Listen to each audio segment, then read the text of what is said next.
રોહિતભાઈ આયા એટલે મેં કીધું શું થયું મારું વિકેટ પડી તો રોહિતભાઈ આયા પરસો તો એ મોડું ધોતા હતા અંદર આયા એટલામાં જ બીજા બોલર રિષભ આઉટ થયો એટલે રોહિતભાઈએ મને કીધું કે ક્યાં હુઆ દેખ તો બાપુ તો હું ગયો અને ત્યાં રિવ્યૂ ચાલતું હતું એનું જે બેટે વાગેલું અને મેં કીધું રિષભ કદાચ આઉટ થયો મેં વિડીયોમાં જોયું મેં કીધું આઉટ જ લાગે છે કદાચ રિવ્યૂ લીધો જ અમ્પાયરનું તો એટલામાંથી બહાર આઉટ થયો અને ચહલ બી દોડતો આવ્યો અને રોહિતભાઈ એ પહેલાં જ મને અંદર કીધું એક કામ કર તું પેડ પહેન લે અને પેલો ચહલ આવ્યો દોડતો મને કે ભાઈ રાહુલ સરને બોલાય કે તું રેડી રહે તું નેક્સ્ટ જા સકતા હે અને ત્યાર તો હું રેડી નહોતો એટલે સૂર્યા ગતો રહ્યો અને પછી હું જસ્ટ હજુ તો પેડ પહેરતો હતો ને જસ્ટ રેડી થઈને બહાર નીકળતો મેં બહાર જઈને બેસું મારું કદાચ નેક્સ્ટ જવાનું છે તો અને એટલામાં જ સૂર્ય આઉટ થયો અને તો મને કે એ તો જસ્ટ આવતો હતો હેલ્મેટ પહેરીને હજુ આવતો હતો ને હજુ એવું ને એવું ચાલતો નીકળતો એટલામાં હાર્દિક પાછળથી કહું ટેન્શન ના લે તો કહે બિંદાસ રમજે તને લાગે એ માર દેજે ને પછી રમજે કે શાંતિ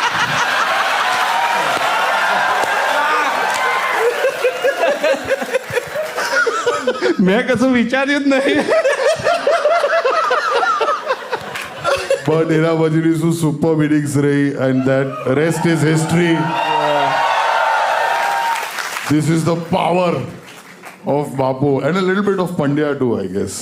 હાર્દિક સાથે તો મિત્રતા એકદમ જોરદાર ને જોરદાર અને એ ટ્યુનિંગ તમારા ત્રણેય વચ્ચે છે આપણા જેટલા બી ગુજરાતી ભાઈઓ છે બાપુ તો આમ તો જડ્ડુ બી કહેવાય છે એક રીતે ના એ જ છે હું નથી બાપુ હા તો તમને બધા બાપુ ઘણી વખત બોલાવે છે અને તમારું અરે તો માહીભાઈને લીધે નામ પડી ગયું અચ્છા હા એટલે જ્યારે જડ્ડુ નતો રમતો ત્યારે હું રમતો હતો હવે એ પાછળ કીપિંગમાંથી હું બોલ નાખું એટલે કંઈક ચીયરિંગ તો કરવું પડે ને એટલે એક દિવસ આ મને કે આ વેલ બોલ અક્ષર સેટ નહીં થતું કે છે કાલ લાંબુ પડે છે ને આ મેં કીધું તુझे कुछ शॉर्ट नेम से भी तो बुलाते हो क्या मतलब सब अक्षर ही कहते हैं या तो आप अक्की या कुछ कह सकते हो તો કે તું બી ગુજરાતી જો એ બી ગુજરાતી જ હતો ને બાપુ એટલે પછી એ ત્યારથી બાપુ એટલે સ્ટમ્પ માઇક પર પડી ગયું બાપુ એટલે પછી માહીભાઈને બોલી દીધું એટલે ખતમ પછી ક્યાં વાત છે ભાઈ આ મને નથી ખબર કે માહીભાઈ નામકરણ પણ કરે છે ટીમમાં આ ઇનસાઇટ્સ ખૂબ મળ્યું હા ભાઈ ચિરાગ ફલા કે તો પછી બાપુ ફોર અ રીઝન બરાબર લાયો કોમેડી લાયો